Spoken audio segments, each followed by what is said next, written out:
Coming up on Choppers Politics. I must say, I sort of look on at the Parliamentary Party now colleagues who I know do never have supported the Prime Minister personally and have never supported Brexit. They think it's a complete disaster. And I do wonder how they sleep at night. Hello and welcome to Choppers Politics, your weekly wander through Westminster's halls of power and beyond. I'm Christopher Hope, the Associate Editor for Politics at the Daily Telegraph. Now, I'm recording this in the basement of the Red Lion pub, but on the streets above me in Whitehall it's been a noisy week, not least because anti-Brexit campaigner Steve Bray had his speakers confiscated by police on Tuesday, the first day of the Police and Crime Bill coming into action. So I thought, who better to ask to join me in the Red Lion pub than Tory MP for Ashfield Lee Anderson, who, as some people on social media will know, has regularly clashed with Steve Bray outside the gates of Parliament. And Westminster being Westminster, this week has been dominated to a small degree by reports that some Tory MPs might be looking at crossing the floor to join Labour amid fears of a Tory wipeout at the next general election.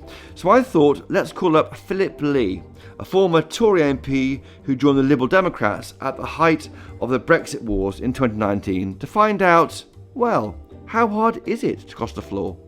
But before that, this week saw Nicola Sturgeon, the SNP leader and Scottish First Minister, making clear her intentions to hold an Indy Ref 2, a second Scottish referendum on independence, next year. Her announcement blindsided Westminster to some extent because she has gone to the Supreme Court to see whether such a poll will be legal, given that the government in Westminster is highly unlikely to grant it. So who better to discuss what's going on in Scotland than David Mundell, the former Tory Scottish Secretary. David Mundell, welcome to Choppers Politics. Great to be here. It's a big week. It's Scotland Week for the royal family, and Nicola Sturgeon has used this to make some speeches, hasn't she? She's made some pledges about a new independence referendum. Indy Ref 2. Yeah, my immediate response to that is just give us a break.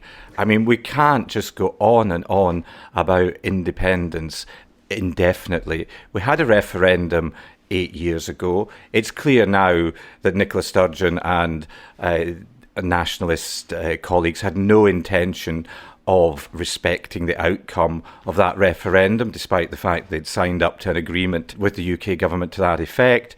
And this just started the day after. I remember the day after the referendum, the campaign for independence just started all over again, and it's become this never-ending. So now we've got Nicola Sturgeon's latest proposals for a referendum. We've got a reference to the Supreme Court, which we don't know whether that will be allowed or not. And then we've got the threat that if we don't agree with her and we don't accept her referendum, then she'll turn the next UK general election into a de facto referendum. What's going on? The polls are showing a narrow win again for no. Some polls, other polls are saying a much wider win for no. Why is she pushing this agenda now? I think Nicola Sturgeon is under a huge pressure from her activists within the SNP. They are people who are just blindly obsessed, which she now gives the impression herself of being, with having a referendum, with independence, not taking into account any of the surrounding circumstances. I mean, we're hardly out of COVID. The NHS in Scotland, is still recovering from that huge challenges that it's facing.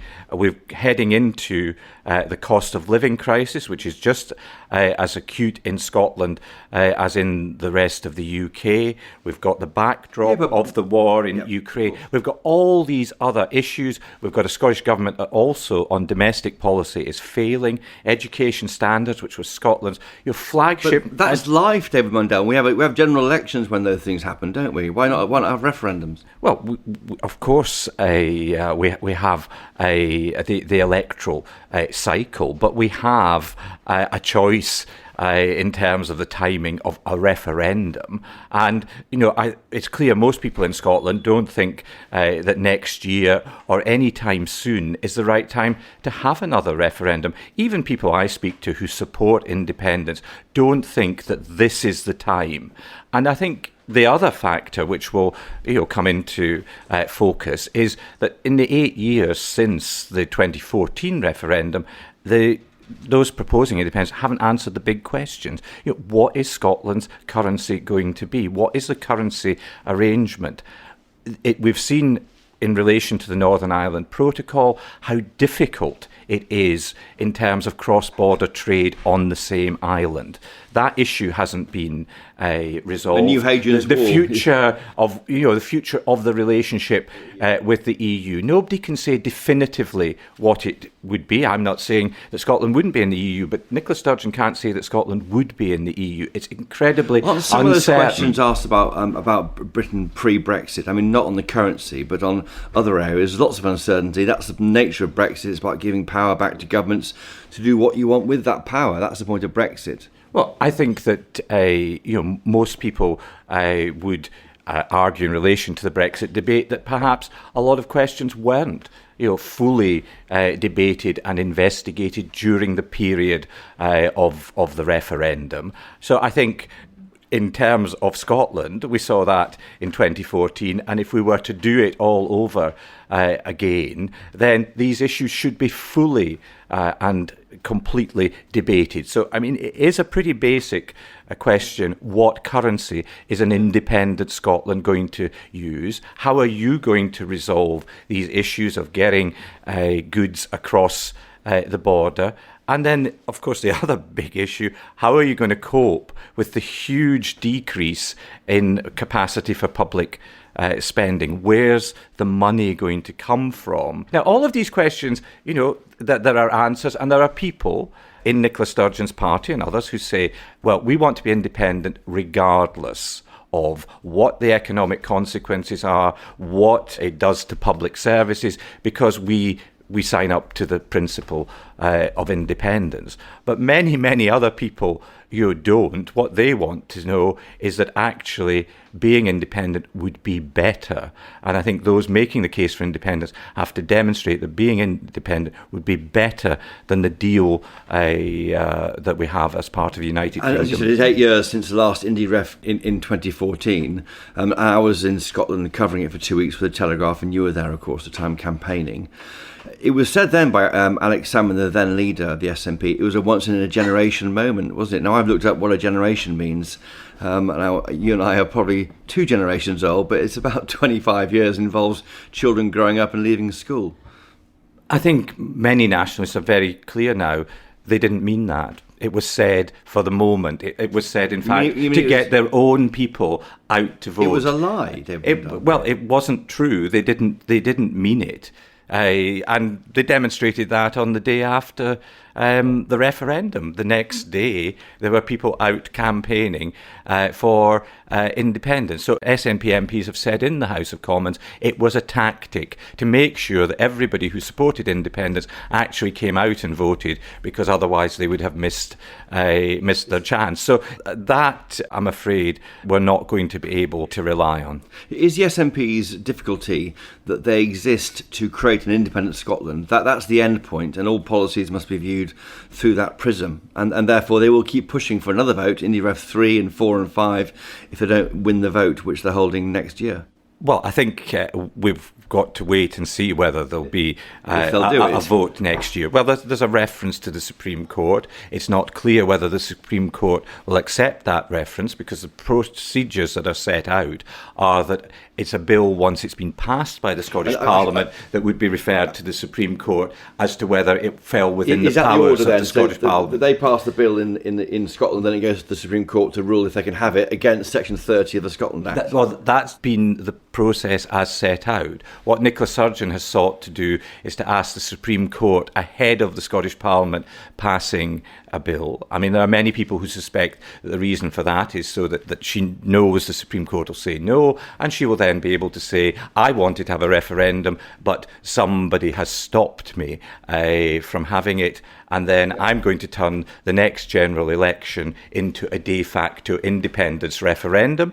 And we've seen that SNP politicians can't agree on what the criteria for that would be, because some have said it's the majority of MPs, some have said it's a majority of votes cast. But most people who are voting in a general election are not doing so on a single issue. They're doing it from whether they like their MP, whether they like particular policies a government's following, whether they want to see the change in the UK government or not. You can't just assert that the general election is a referendum on independence. That's contemptuous of the electorate. Is she trying to act now, have a vote while Johnson is there because he's so unpopular north of the border? I think what's clear is that people in Scotland don't actually see this issue in the context of individual personalities. Alex Salmond, who was a champion of independence, hugely unpopular now in Scotland for all sorts of reasons. Because he's against Nicola Sturgeon, that's well, why. the Prime Minister,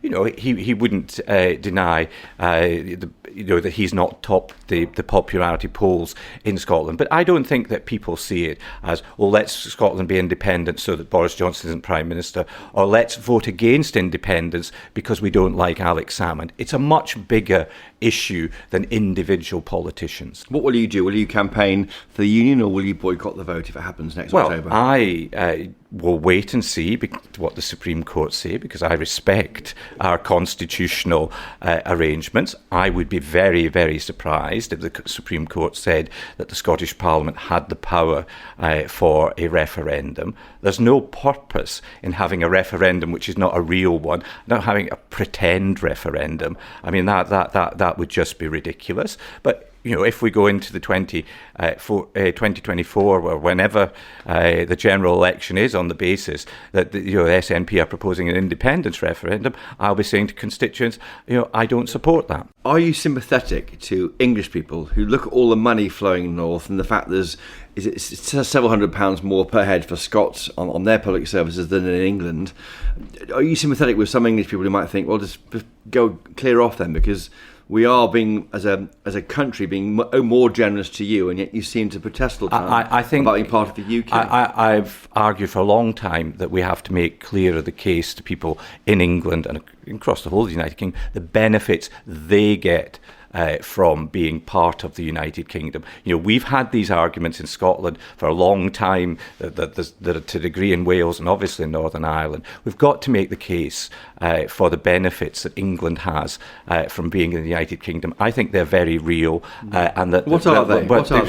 Well, I think in the first instance that it's about having that wider marketplace. It's about having shared values with people across the whole of the country to allow the movement across the country and the economic benefits.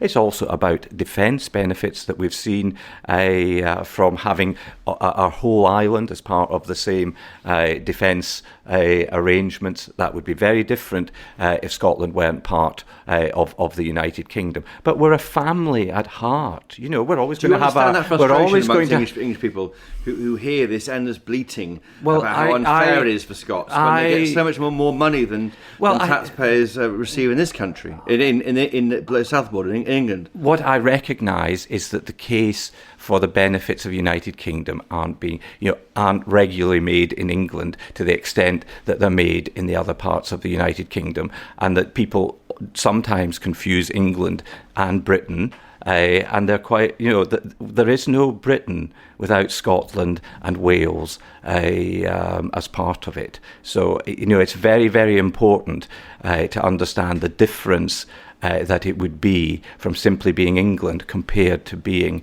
part of Britain. Here's an idea. You're really influential in Scottish Conservative circles. You're a former Scottish Secretary. For a long period, you're the only Scottish MP, Tory MP, north of the border. Why not take on Nicola Sturgeon on the arguments you're making and beat her?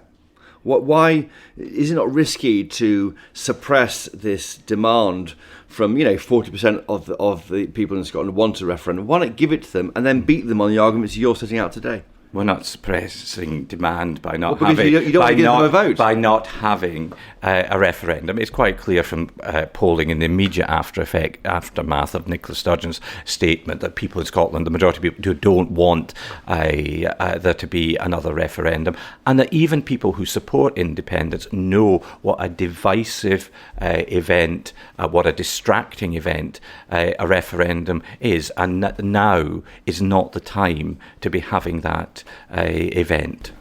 Dave Mundell, former Scottish Secretary, thank you for joining us this week on Choppers Politics. Thank you. Really enjoyed it, thank you.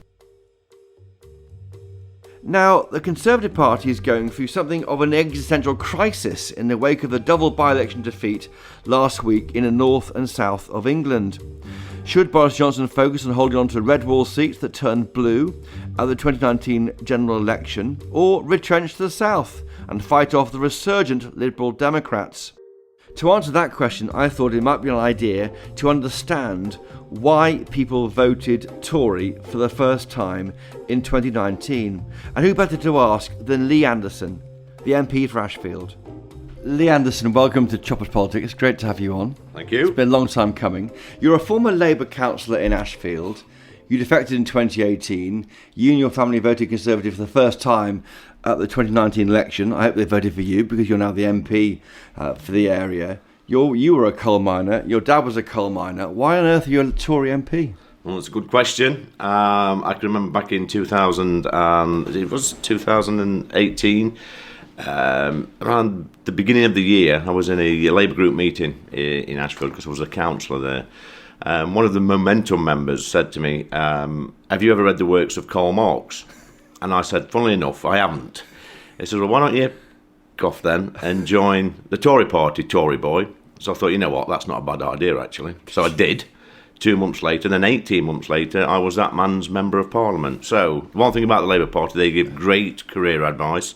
And actually, I made that same journey over those 18 months as 5 or 6 million, red to blue voters, as we call them. So yes, I had a tough time to start off with when I made that journey, when I made that switch. All your friends, I mean, it's so tribal politics. All your pals are back in Labour, and you're literally crossing the floor. Yeah, I'm crossing the floor. And I got some abusive messages, texts, but What was the worst thing that was said to you? We can bleep it out, Lee. No. You get in traitor. I hope you die. I hope you get cancer. I hope you go to hell. And that's when you joined the Tory party. That's when I joined the Tory party. And then most people don't become MPs after that. What made you become an MP? We had a small association in Ashfield, not many members, about 30, I think. So the first thing I did as a Tory councillor and the Tory party members, got out there knocking on doors, campaigning, got the membership up to about 150.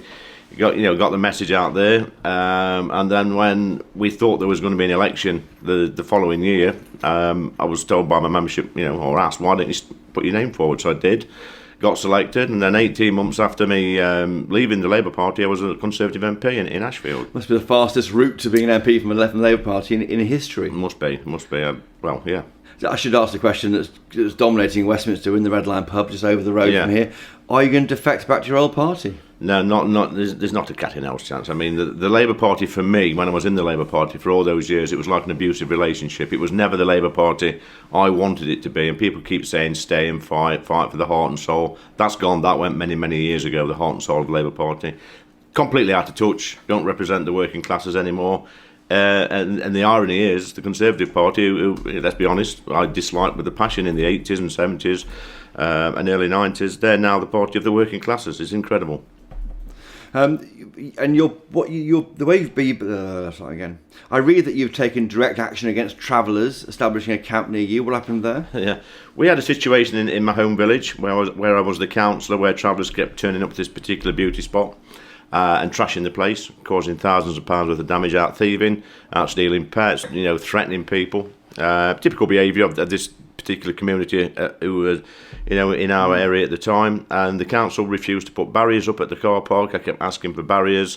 They refused. So at the end of the day, when the travellers left the second time, I got 2 boulders and a JCB and I blocked the car park off. And hey presto, the travellers did not return. Barriers were installed a month later, and I got a fixed penalty notice for fly tipping from the Labour Council. That's why you and Boris Johnson have a lot in common. Yeah. And you're probably proud of that. I'm a lawbreaker. It's official. You've also talked about evicting nuisance council tenants. Yes. Living in tents. What was that about? Yeah, that was before the election. In fact, I raised it in the chamber just a few days ago. Up and down the country, we have habitual criminals. These are lazy, bone idle people that just make a life of crime. And they're living in council houses, social housing, living rent-free, running their criminal activities from where they live, and making people's lives a misery on the streets. They would contest that, wouldn't they? Of course.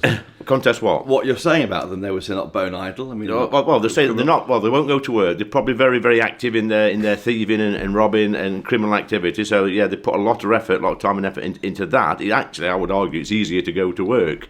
But these people don't deserve social housing when there's hard-working people on the waiting list waiting, and I say send them to work. So if you've got a criminal record, you shouldn't get a council house. Well, not necessarily. I believe in second chances for everybody. Even you with your fixed penalty notice? Even me with my previous criminal activity. Everybody deserves a second chance. But, if you want to live in a civilised society, you have to contribute towards society. And the way you do that is by working, paying your taxes and being a good citizen. What is wrong with that? You got quite a spat, didn't you, with poverty campaigners when you said have cookery lessons and how to cook cheaply, which I remember Baroness Jenkins' wife saying something similar, how you can live on a low budget if you have good cookery lessons. You got monstered on Twitter again, didn't you? It's incredible, really. I up at my local food bank. I donate money to them. How often are you there? Not as much as I'd like to be. Not since this last episode happened. No. I donate money out of my own pay packet. I deliver meals for them. Do lots of work. Do the cooking lessons with vulnerable people. I've had other MPs there teaching people basically how to cook on a budget because they don't know how to do it. Some of the people that we were trying to help didn't even know what certain vegetables were or how to cook them. So they was collecting the food parcel, going home and throwing all the fresh stuff away. So what do you say to these critics then who on Twitter who pile into you as an uncaring Tory? Yeah, well, I say get a grip, come to Ashfield, come and see these people. I mean, I brought the press up, the press came, and I think that's the end of the story, apart from some of the gutter press, like the Daily Mirror, they try and run with it. But at the end of the day, all I'm trying to do is help people who's less well off than me. You're out there saying you're against taking the knee. You stopped watching England games. Is that still the case? Have you relented on it? I've not watched England now since, before the last World Cup. I mean, I've sort of accepted now that if footballers want to take the knee, that's fair enough. I don't agree with it, but, we're living in it. It's a way of respecting, isn't it? All races. Yeah. I mean, that's what they're doing. I think so. I think it's seen as a political thing at the beginning. I think it's not that at all. I think the thing is, Chris, when it was first happening with the knee, we were seeing riots on Whitehall here, and that really got to me. We were seeing policemen being attacked. We were seeing Labour MPs. It was awful stuff. And then we've got our national football team. Wearing the Three Lions. English lads out there. Kicking the ball about for our country. Yet there's other people doing the same symbols out there that's basically disrespecting our Queen, our democracy, and our police, and I don't think that's acceptable. All the things you talked about, are these the values of the modern Tory party? Do you think what you're describing, the battles you fought in Ashfield, is that have a lot in common with the values in Guildford, for example? I mean, that's what's so fascinating about you and who you stand for, because you're the modern day Tory party. Yeah. I've always said that people in places like Ashfield and in the Red Wall seats have always been conservative, socially conservative. They're aspirational. They respect they respect our police. They love Queen and country. They love the flag. They want their children to do a little bit better than them. They want their kids to have a good education. These are all conservative values. But what they've never done is voted Conservative. And where do you think the centre of gravity is now, the Tory party? Well, that's a difficult one. Go on, name an area of the country, you see. I find it fascinating. Well, I think the political geography has been turned on its head in this country. It's gone north to south, or south to north. So is it time the party let the Lib Dems win more seats in the south and move north? Well, I think we've always had it tough up north and in the Midlands. We've always had note. Our pits are gone, our factories are gone, our industry's gone. So, you can't threaten us with taking our jobs away or decimate our industry. That's gone. We're rebuilding. And I think that the Labour Party have actually taken the North and the Midlands for granted, and we've seen that, and we've voted with our feet. If Boris Johnson was here in the pub today with me, sitting here, just you and me in the pub, what would you say to him? What would I say to Boris? I would say, boss, you've got something that not many leaders has got. He's got that. He's got that charisma. He signed you up. Yeah, he's got that vision. I campaigned for him to be leader. I wish sometimes he wouldn't try and please everybody, because I think he tries to please too many people. Sometimes in politics, you have to take a side. It's as simple as that. You can't sit on the fence. You've just got to go for it and think, even Maggie, who I disliked with a passion back in the day, you knew where you stood with her. If she was winning to battle, she wasn't wavering. She'd see that ultimate goal. Is Thatcher the past and Johnson the future for you? I'd like to see a bit of Maggie back. You can't stand her? Even though I couldn't stand her at the time, but I actually agreed, looking back, she is what this country needed at that time. We was on our arse, really, in this country. The unions were running the place. Nothing was getting done. Is that tax cuts, Lee Anderson? Tax cuts, cut tax all day long. I can't think of any economy what's failed after cutting taxes. We're sitting here in Westminster. You've got 1 minute left before you leave. Outside, Steve Bray is a campaigner to stop Brexit. Steve, I won't go into your various on-street contretemps with him, your battles with him on Twitter, which are worth looking at if you haven't seen them yet. What's your problem with Steve Bray? I haven't got a problem with Steve Bray. He is a prolific nuisance. My problem is grown men hanging around the streets all day, dressed in silly outfits, not contributing towards society. Isn't up to him though? I mean, he's raising money to fund it. But when he's shouting out things, to Tory MPs, not rude things, just political questions. They're not political. Well, questions. He shouts Tory scum at you all generally. Charlatans, you thieves, liars, cheats. It does belittle because you're in this game for public service, right? You're trying to make life better for the people you're representing. Yeah. That's the. On the final note, I'll tell you what Steve Bray is. He's like that Japanese soldier wandering around a jungle island 40 years after the war's ended, no shoes and socks on, bayonet fixed, still wanting to fight to the death over a lost cause. That's Steve Bray. But he's not going to stop though. I know you in favour of the efforts this week by the police to remove his amps. Which is making him into a martyr. No, he is a nuisance with those amps. I think the songs are quite funny. In fact, I'm almost humming. Bye, Boris. Yes, I'm humming them myself. As I walk by. But it's the workers on Whitehall and in the parliamentary offices that can't open the windows because they can't concentrate. Because perhaps just agree a volume level, not 11 but 5. Maybe. Because taking things away, he's raised 80,000 quid overnight on Monday after the police came. Yeah, the world's gone mad, hasn't it?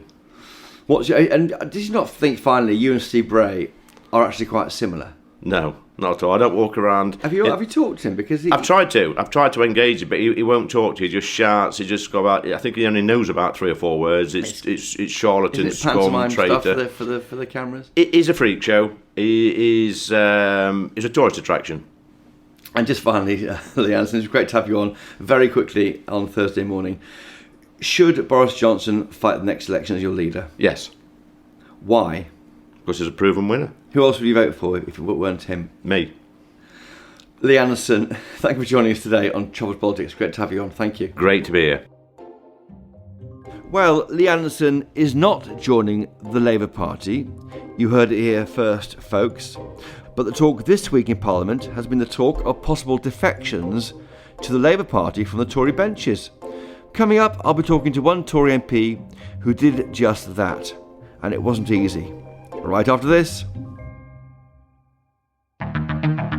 If you're finding this podcast interesting, you may also like our new daily podcast, Ukraine, the Latest. Every weekday, the Telegraph's leading journalists bring you the latest news and the most informed analysis of President Putin's invasion of Ukraine. From our newsroom in London, and from the ground. The Russian machine has been ground to a halt now for well over a week, and that is just staggering. NATO has to act now. It has to do more than it's currently doing. Otherwise, in this Ukrainian MP's words, you'll have to evacuate the whole continent. One video that we found to be incorrect was bomb squads seen in the Donbass region. The metadata of this clip shows that it was created in 2019, not today. Search Ukraine, the Latest, in the same place you're listening to this, and click follow so you don't miss an update. Now this week, the chatter in Westminster has been all about whether any MPs, Tory MPs, may jump ship to join Labour. Weekend Report said 6 Tory MPs might do that. The Telegraph reported only 3 might do it. So what's it like to cross the floor in British politics?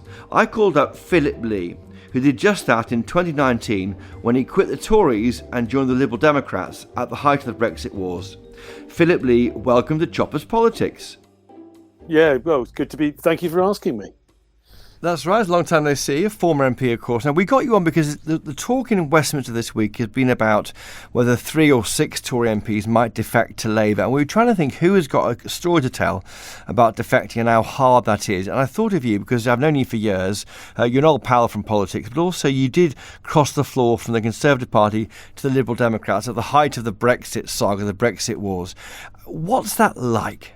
It wasn't an easy decision. I mean, even though I like to think my defection was on principle, I'm not so sure the people who are reportedly considering it at the moment that's more to do with their bank balances. I think it's to do with their financial security, by the sounds of it.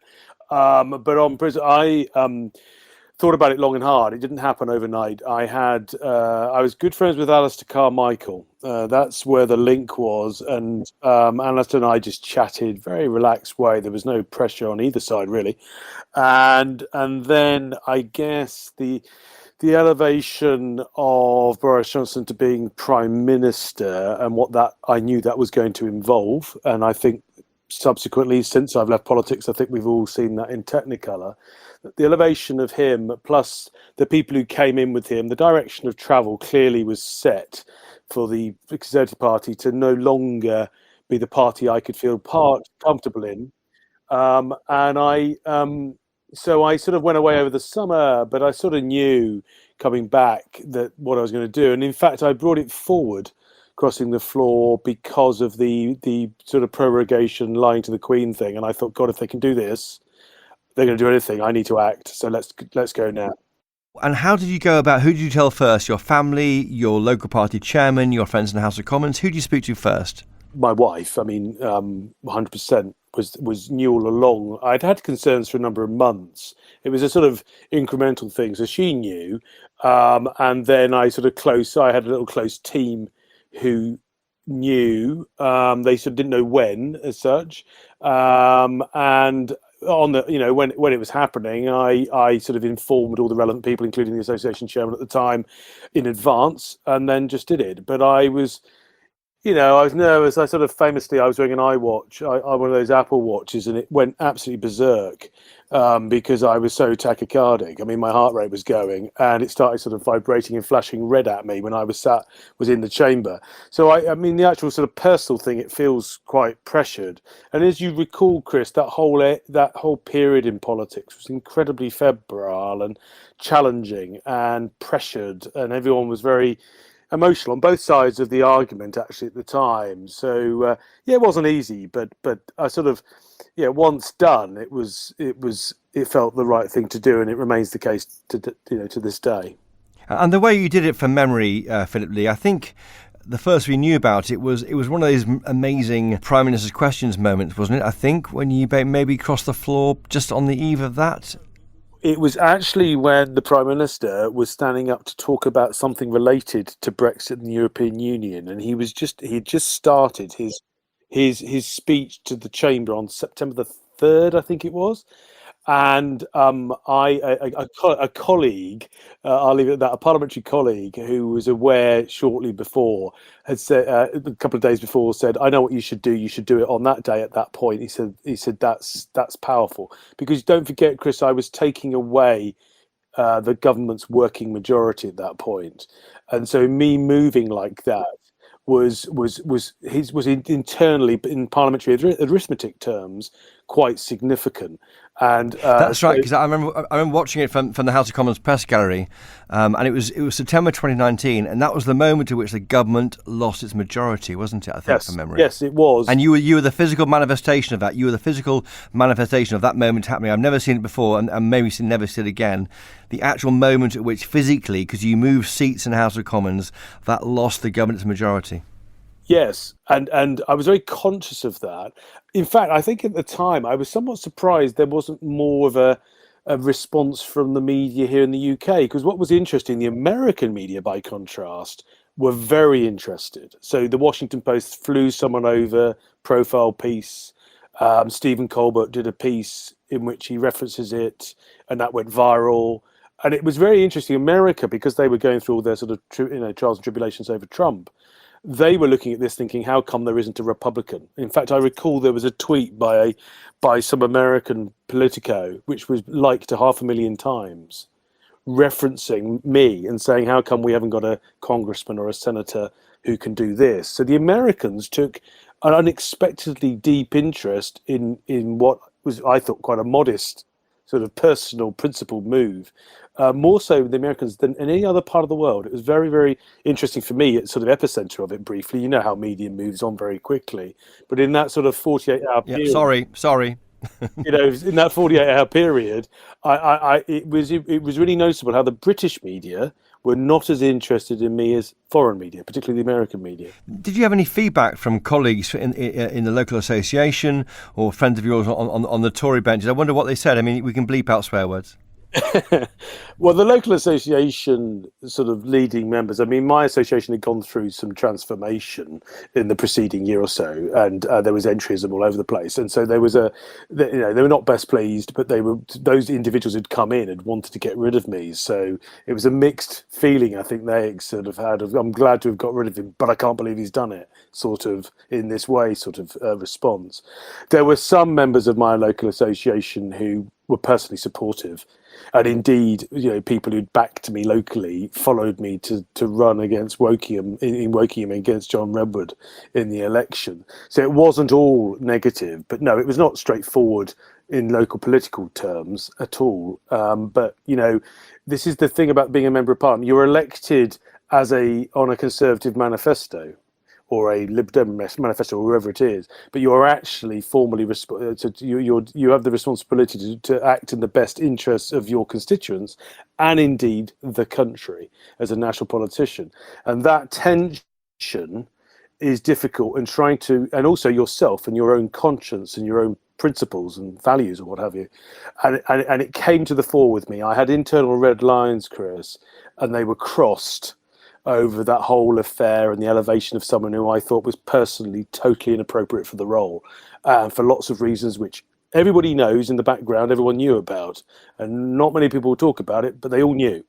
And for me, it was an internal red line had been crossed, and that's why I did what I did. It wasn't in my own personal political interest in terms of wanting a career and ministerial office and cabinet office and all that sort of thing. Indeed, the Prime Minister had offered me ministerial office in July of 2019. So on that, I mean, you know, we're talking as friends outside of politics now, but you know, I think you had ambitions maybe to lead the party one day. You know, I don't know, and a lot of colleagues of yours do.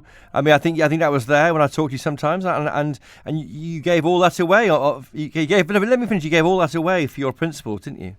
Yes, but I would add that any ambitions I might have had, and actually most Tory MPs privately have these ambitions, Chris, as you well know, but any of those ambitions I might have had went up in smoke when the country voted for Brexit. It was pretty bloody obvious that the Conservative Party's membership were Brexit supporting. So you had to be seen, and indeed, you know, I'm pretty confident in asserting that the current Prime Minister really didn't care either way on the Brexit debate, but backed what he thought would advance his political career, and that's why he's where he is now. Do you regret anything? Do you regret making your stand on a matter of principle as you saw it? Do you look at colleagues of yours who swallowed their pride and didn't, and now maybe in the government and doing things you may have wanted to do back then? Do you regret anything, or do you think you made the right choice? For me personally, I have no regrets whatsoever, because I could not have lived with myself. There's compromise in politics. It can be a mucky business. 'Twas ever thus. I'm not an idealist. I'm not being naive. But there's a point where I think internally for me it was just not acceptable, and I had to do what I did. And the same applied to Sam Gyimah, same applied to Gito Bebb. It wasn't just me, there were others who behaved like that. I must say, I sort of look on at the parliamentary party now, at colleagues who I know never have supported the Prime Minister personally and have never supported Brexit. They think it's a complete disaster, and yet they're still there, and I just look at them and I do wonder how they sleep at night. Just finally, Phillip Lee, what's your advice to those Red Wall Tory MPs who are now considering defecting? What's your advice to them, and how to go about it, and what to think about, and how to work out in their heads if that's the right thing to do? Yeah, on a personal, sort of on a human level, right? They think clearly about this, because this is actually a more significant move than you realise. because all political parties have different cultures and different things going on. And by definition, you're always going to be associated, however fairly or not, with your past association with a political party. They don't want advice from me. They far from it. In fact, I suspect the individuals concerned. I do look at it and do wonder how on earth, in the space of 2 years, I have some sympathy with Boris Johnson here, how these characters can stand on a ticket to deliver the Brexit we've got with a prime minister that we've got, and then suddenly start saying, "Oh no, I'm not happy with where this is going."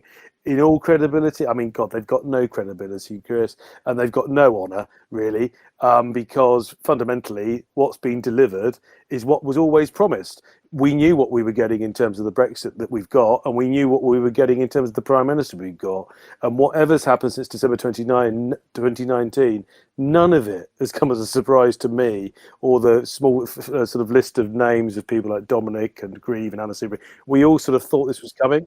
And it's happened, and we're sad. I'm sad about it personally. I don't want my country to be in this situation, but it is what it is. Well, Phillip Lee, a life for public service, whatever you're doing. Thanks for joining us this week on Choppers Politics. Great to have you on, and all the best to you. Absolute pleasure, Chris. Thanks for asking. Well, that's all for this week, listeners. I would love to know your thoughts on what our guests have discussed today. Please email me, chopperspolitics@telegraph.co.uk, or on Twitter, we're at chopperspodcast. For more from me, please sign up to my daily Choppers Politics newsletter, bringing you the best Westminster insights straight into your email inbox every weekday. Sign up for that, telegraph.co.uk/politics newsletter. And do be sure to check out my weekly Peterborough Diary gossip column, out at 7 p.m. on Fridays on the Telegraph's website, and in Saturday's brilliant Soar Away newspaper. Thank you to my guests this week, Lee Anderson MP, David Mundell MP, and Phillip Lee, a former MP. Thank you to my producers Giles Gear and Louisa Wells. And as ever, thank you to you for listening. And always, if you can, buy a copy of the Daily Telegraph. You won't regret it. Until next time though, from the Red Lion Pub, cheerio!